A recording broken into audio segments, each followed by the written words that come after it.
చెన్నూరు మండలం కన్నెపల్లిలో గుప్తా నిధుల తవ్వకాలు కలకలం రేపాయి.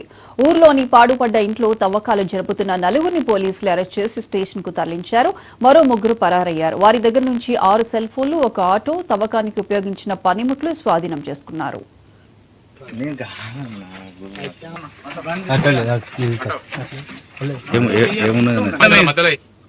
ఇంట్లో కళ్ళు పడుతున్నాయి, అది పడుతున్నాయి అని చెప్పేసి తీసుకొని వచ్చాను సార్.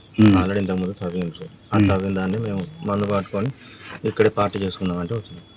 హాఫ్ అన్ అవర్ అవుతుంది. మీకు చెప్పింది ఎవరు? మహేష్. ఏ మహేష్? ఇంటి మరి ఆయన లేడా? లేదు. ఎటు పోయిండు? ఆటో ఆయన వెళ్ళిపోయాడు. మీరు మహేష్ ఫ్రెండ్ సర్కిల్ ఇక్కడ రమ్మంటే వచ్చింది సార్. దేనికోసం? మా ఇంట్లో కళలు పడతానే ఇట్లా అన్న వాళ్ళు వస్తున్నారు. మరి ఇంట్లో ఎవరు ఉంటాను? ఎవరు ఉండలేరు కదా. ఏమో సార్ చెప్పింది. తవిల్లా? మేము తవ్వలేదు సార్, అది పాత తవ్వే ఉన్నది. మేము వచ్చి కూర్చున్నాం అంతే. జస్ట్ అవి పని లై వేసుకొని రెడీ అయింది సార్. వచ్చిన వాళ్ళు